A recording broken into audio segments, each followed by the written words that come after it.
안녕하십니까. 언제나 소비자 편에서 방송하는 콘스탄트 김입니다. 이번 시간에는 매주 토요일 오전에 제가 그 2025년도 대기획으로 엄마와 함께 배우는 경제교실 시간인데요. 바로 오늘도 시작해 보도록 하겠습니다. 엄마와 함께 배우지만 사실은 아빠와 함께, 가족 모두가, 아이와 함께 모두가 배우는 경제교실이 되었으면 합니다.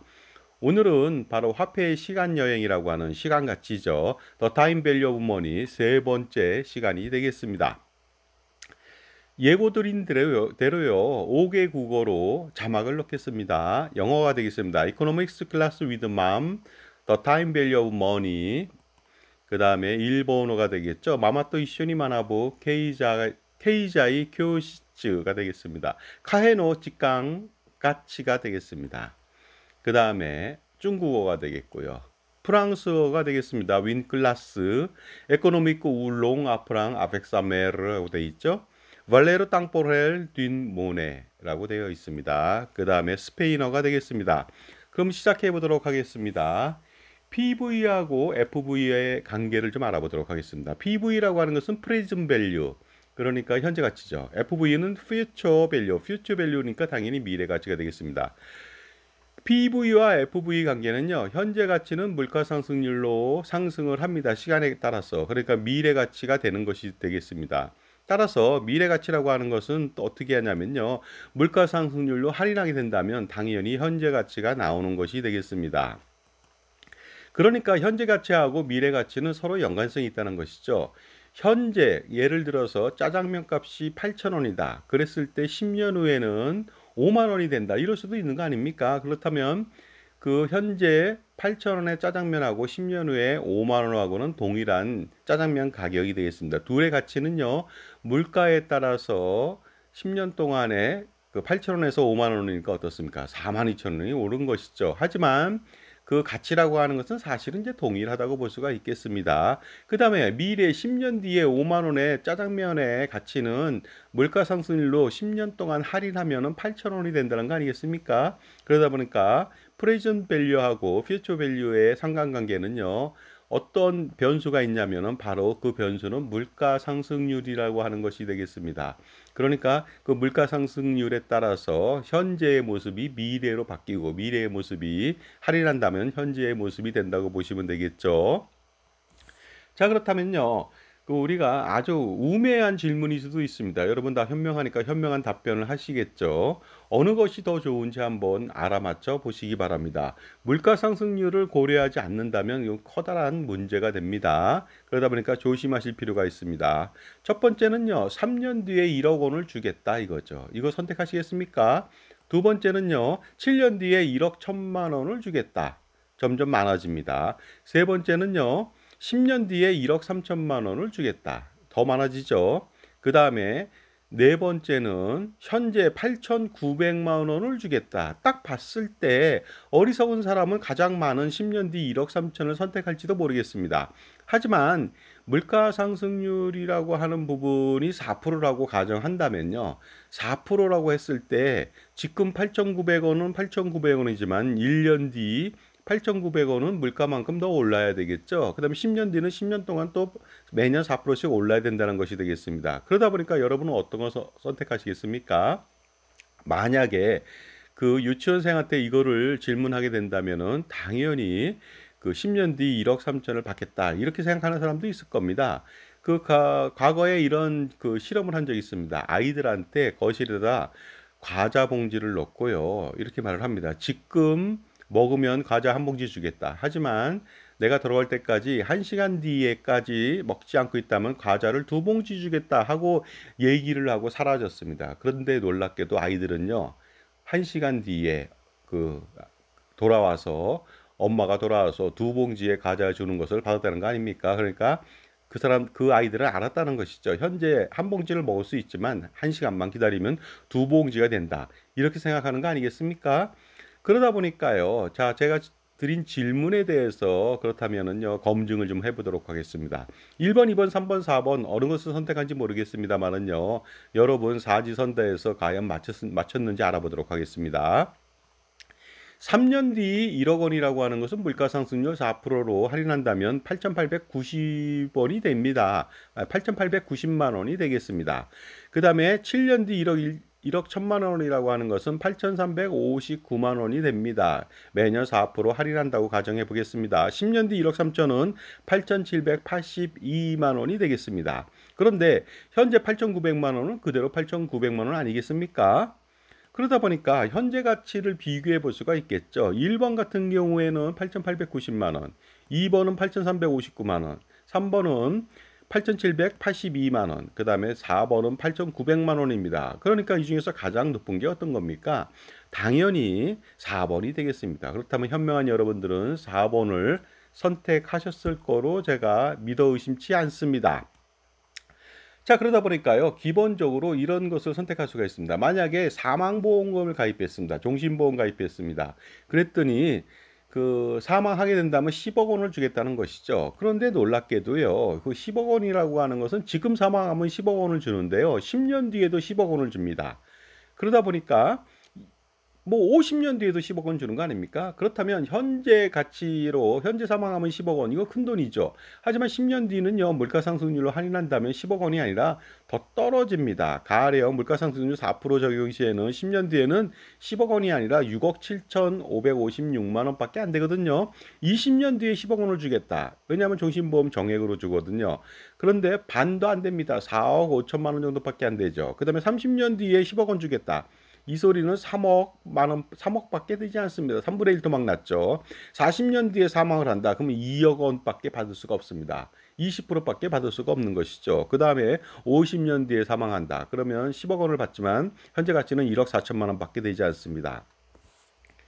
우리나라 가정에서요, 정신보험 가입한 사람들, 10억 원 가입한 사람은 거의 없습니다. 대부분 4천, 5천만 원에 불과합니다. IMF 통계에 따르면요, 우리나라 사람들은 과거 10년 동안 사망보험금 추이를 보니까요, 보험을 통해서 받은 보험금이 3천만 원이 안 됩니다. 일본 같은 경우는 거의 3억 원, 미국도 2억 5천 이상이 되는데 우리는 3천만 원밖에 안 되는 것이죠. 그러다 보니까 3천만 원이다. 그러면 정말로 50년 뒤에 사망하게 된다면 껌값도 안 될 것입니다. 그러니까 이런 것을 가입하면 절대로 안 된다는 말씀을 꼭 드리고 싶습니다. 보험을 가입할 때 주의할 점이 있죠. 바로 사망보험금하고 연금보험이 되겠습니다. 연금액이 되겠죠. 사망보험금 같은 경우 50년 뒤에 1억 원을 준다. 이거 현재 가치 정말로 똥값입니다. 그런데 엄청난 보험료를 지불해야 됩니다. 그러니까 절대로 가입하면 안 되겠습니다. 특히 종신보험은 정기보험 대비해서 많으면 20배, 적으면 15배 정도 더 비쌉니다. 똑같은 보험금 1억 원 주는데 엄청나게 15배, 20배를 낼 필요는 전혀 없겠죠. 그 다음에 만약에 20세가 연금보험을 가입해서 그 연금 개시 시점에 200만 원 준다. 이렇게 했을 때 사람들은 가입을 합니다. 근데 착각을 하는 것이죠. 현재 가치로 200만 원인지 안다는 거 아닙니까? 하지만 절대 그렇지 않죠. 20세 가입한다면 45년 뒤에 200만 원 주는 겁니다. 그렇다면 물가상승률 뭐 3%나 얼마를 가정했을 때 45년 뒤에 받게 되는 200만 원이라고 하는 것은 20만 원도 안 될 수가 있습니다. 그러니까 그런 상품을 가입한다면 노후는 폭망하게 되죠. 그런데 중요한 건 65세 때 45년 뒤에 200만 원은 20만 원도 안 되는데 100세 때도 200만 원 받는 거 아닙니까? 그렇다면 현재 가치 얼마입니까? 2만 원도 안 될 것이다. 그러면 하루도 버틸 수가 없습니다. 그 200만 원 받아서는요. 그런데 물가가 올랐다. 그러면 2천 원도 안 될 것입니다. 그 다음에 100세가 아니라 110세, 120세 살 수도 있습니다. 요즘 젊은 사람들은. 그렇다면 200원도 안 된다는 놀라운 사실을 여러분은 목도하게 된다는 것이죠. 바로 물가 때문입니다. 그래서 물가를 전혀 이겨내지 못하는 저축과 투자는 절대 가입하면 안 됩니다. 예금과 적금 이런 것들이 되겠습니다. 그 다음에 물가를 전혀 못 이기는 사망보험금, 종신보험이라든가 아니면 연금보험, 연금액이라든가 이런 거 가입하면 또 절대로 안 되겠습니다. 그렇다면 타임밸류 오브 머니 TBM 사례를 통해 알아보도록 하겠습니다. 1억 원을 연 3%를 적용하는 상품에 가입했습니다. 1년 뒤 가치 얼마일까요? 너무 쉬운가요? 그러니까요. 미래 가치라고 하는 것은요. 1억 원을 넣고서 연 3%로 굴렸을 때 그것이 바로 그 미래 가치가 되겠습니다. 그러다 보니까 현재 가치, 원금이죠. 원금에 대해서 1억 원을 넣었을 때 1 플러스 이자율 하면 되겠습니다. 그러다 보니까 달리 같은 경우는 여기서 좀 잘못됐는데요. 이자율 곱하기 바로 n이 되겠습니다. 그 위에 n좌승은 바로 1년 넘었을 때 복리라고 하는 것이 되겠거든요. 그러다 보니까 1 곱하기 1 플러스 0.03 곱하기 1이죠. 그렇게 된다면은 얼마입니까? 1억 300만 원이라고 하는 원리금을 받는다. 그렇다면 현재 1억 원하고 1년 뒤 1억 300만 원은 동일한 어떻게 보면 가치를 띠진 않았지만 어쨌든 동일한 모습이죠. 왜냐하면 그 투자 수익률로 그 1년 동안에 3%가 굴러왔기 때문에 그렇습니다. 자, 그렇다면요. 우리가 기본적으로 그 예금이나 적금이나 아니면은요, 그 투자를 했을 때 돈을 맡기는 거 있지 않습니까? 맡긴다는 것은 결국은 내가 그 돈을 쓰지 않고 희생을 하는 겁니다. 남을 위해서 희생하죠. 특히 금융기관에 넣는다면 금융기관은 그 돈을 가지고서 엄청나게 낮은 이자를 주면서 그 예대마진 효과를 엄청나게 보게 됩니다. 그러다 보니까 내가 1억 원을 당장 써야 되는데 쓰지 못한다. 효용을 참았다. 효용 만족을 하지 않았다. 그러면 1년 뒤에 효용 만족을 위해서 거기에 부응하는 상응하는 대가를 지불한다. 이것이 바로 이자율이라고 말씀드릴 수가 있을 것 같습니다. 두 번째 TBM 사례를 알아보도록 하겠습니다. 이번에는 1억 원을 연 3% 복리니까 복리이자 더 좋다고 말씀드렸잖아요. 복리에 투자하는 상품이라고 가정해 보도록 하겠습니다. 그 다음에 10년 동안 운영한다고 했을 때 어떻게 되는지 알아보도록 하겠습니다. 바로 미래가치는 현재가치 곱하기 1 플러스 이자율의 n승이 되겠습니다. 이것이 복리죠.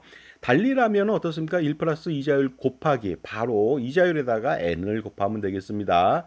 그래서 잘 판단해 보시기 바랍니다. 그렇다면 어떻습니까? 현재 가치 1억 원을 넣었습니다. 1 플러스 0.03에 10의 좌승이죠. 그렇다면 미래 가치는 어떻게 나옵니까? 1억 3,439만 원이라고 하는 복리 효과를 통해서 3,439만 원의 이자를 수취하게 된다는 것이 되겠습니다. 여기서 주의할 점은요. 바로 복리 효과가 달리보다는 훨씬 더 좋다는 말씀을 드리고요. 시간이 지나면 지날수록 더 좋다. 이런 말씀을 드리겠습니다. 왜냐면요. 복리 효과라고 하는 것은 시간이 지날수록 훨씬 더 원금과 이자에 대해서 이자를 주기 때문에 엄청난 이자, 마술쇼가 진행되기 때문에 그렇습니다. 물론 이런 1억 원이라고 하는 것을 조기에 빨리 만드는 것이 가장 중요합니다. 그 다음에 복리효과는 3%보다는 4%, 5%, 6% 금리가 높아야 됩니다. 2% 이하일 때는 복리효과가 별로 없고요. 또 10년이라고 하는 기간도 그다지 높은 편은 아닙니다.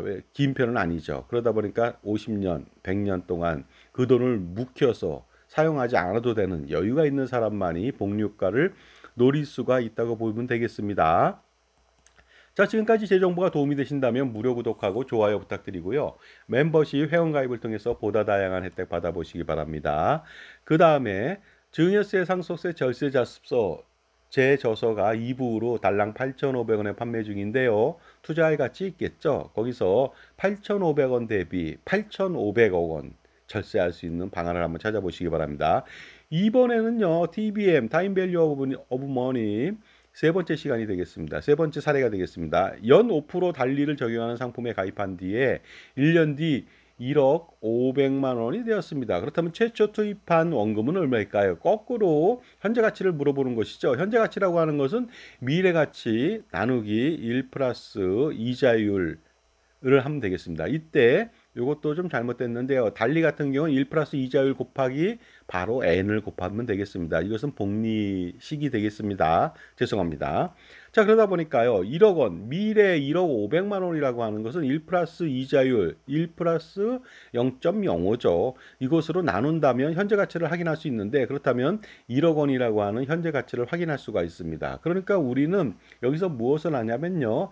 현재 가치와 미래 가치라고 하는 건 물가를 가지고서도 판단할 수 있지만 투자 수익률을 가지고도 판단할 수 있다는 것을 알 수가 있습니다. 그러니까 투자 수익률로 연 5% 달리에 1억 원을 넣었다. 그러면 1년 뒤에 1억 500만 원이 되고 1억 500만 원이라고 하는 것은 역산하면 현재 원금을 1억 원을 넣었다. 이렇게 판단할 수가 있는 것이죠. 그래서 여러분들은 반드시 판단해야 됩니다. 그러니까 만약에 1년 뒤에 어떤 채권에 투자했는데 1억 500만 원 줬다. 주겠다 그러면은 거꾸로 생각해 보는 것이죠. 아, 그러면 내가 1억 원을 넣으면 5% 준다는 소리구나 하고 판단을 해서 수익률을 잘 비교해서 가장 유리한 수익률하고 안정성을 동시에 판단해서 투자하는 것이 좋겠죠. 자, 이번에는 TBM 사례 네 번째가 되겠습니다. 연 5% 복리입니다. 이번엔 상품에 가입한 뒤 10년 뒤에 3억 2,578만 원이 되었습니다. 그렇다면 최초 투입 금액은 얼마일까요? 당연히 미래 가치는 1 플러스 이자율로 n승으로 나누면 되겠습니다. 그러다 보니까 미래가치 3억 2,578만 원이잖아요. 이것을 1 플러스 0.05에 10의 자승으로 나누면 되겠습니다. 그렇게 된다면 원금은 2억 원을 넣고서 어떻습니까? 2억 원 넣고서 연 5% 복리를 적용하는 상품에 10년 동안 거치했더니 10년 뒤에 얼마 나왔습니까? 3억 2,578만 원이 나왔더라. 이렇게 판단할 수가 있는 것이 되겠습니다. 그러니까 현재 가치와 미래 가치, 투자 수익률을 가지고서도 판단할 수가 있다는 것을 알 수가 있습니다. 물론 여기서 중요한 것은 또 세금이죠. 왜냐면요. 세금이라고 하는 것은 그 3억 2,578만 원이라고 하는 원리금이 나왔는데 이 중에서 원금은 2억 원이니까 어떻습니까? 1억 2,578만 원이라고 하는 이자가 발생됐잖아요. 여기에 대해서는 반드시 세금을 내야 됩니다. 그러다 보니까 2천만 원 이하일 때는 아무 문제가 없습니다. 15.4% 원천 징수하는데 2천만 원 초과할 때는 개인별로 연간 종합과세라고 하는 것을 당합니다. 그러니까 49.5% 세금을 피할 수 없으니까 종합과세 피하는 것도 굉장히 중요한 것이 되겠습니다. 자, 여러분 어떻습니까? 그 현재 가치와 미래 가치, 물가를 가지고서도 판단할 수 있고요. 투자 수익률을 가지고도 판단할 수가 있겠죠. 그러니까 현재 가치, 미래 가치 반드시 판단하셔야 됩니다. 그러니까 그 연금보험이나 종신보험 가입해서 미래에 주게 되는 사망보험금하고 연금액에 혹해서 여러분들요 가입하면 절대로 안 되겠죠. 왜냐하면 어떻게 보면요 똥값이라고 하는 정말로 속된 말로 똥값에 사망보험금하고 연금액을 받게 된다. 그러면은요 가족보장도 날아가고요. 그 다음에 부부의 자신의 노후 준비도 날아가게 됩니다. 다음 시간에는요 복리이자의 종류에 대해서 좀 더 알아보도록 하겠습니다. 종류가 많거든요. 복리이자, 일복리, 월복리, 연복리, 그리고요 초복리, 분복리, 시간복리 여러 가지가 있지 않겠습니까? 복리의 사례에 대해서 좀 알아보도록 하겠습니다. Next time, let's learn more about the type of compound interest라고 영어로 한번 해보겠습니다. 그 다음에 직가이와 후쿠리츠노 슈루이니 쯔이때 모또 시라베떼 미요라고 하는 일본어를 한번 해보겠습니다. 그 다음에 중국어가 되겠고요. 그 다음에 프랑스어 한번 알아볼까요? 아프르농은 배워보자는 뜻이 되겠습니다. 슈를레 티프라고 하죠. 댕떼레 꽁뽀제 라프로셴푸아는 다음 시간이라는 뜻이 되겠습니다. 다음번에. 그래서 다음번에 복리이자 종류에 대해서 알아보자는 말씀이 되겠습니다. 그 다음에 라프록시마 베즈 스페인어가 되겠는데요. 여러분 한번 참조해 보시기 바랍니다. 자, 그래서요. 다음 주에는 더 흥미진진한 복리이자의 종류에 대해서 말씀드리고요. 그렇다면 여러분이 투자할 때 어떤 복리이자를 써야 되는지 어떤 상품에 투자해야 되는지 금방 알 수 있죠. 그 다음에 거꾸로 대출을 받았을 때가 문제입니다. 대출 받았을 때는 또 어떤 이자를 물면 엄청나게 폭탄을 맞게 되는데요. 대표적으로 일단 말씀드리면 주택연금을 가입하면요. 월복리 이자 폭탄을 맞습니다. 그러니까 월복리 투자를 하는 상품에 무조건 가입해야 되지만 월복리 폭탄, 이자 폭탄을 맞는 상품은 가입하면 안 되죠. 대출은 그런 거 가입하면 안 되는 것입니다. 주택연금은 대출입니다. 연금이 아니거든요. 다음 시간을 기대해 보시기 바랍니다. 감사합니다.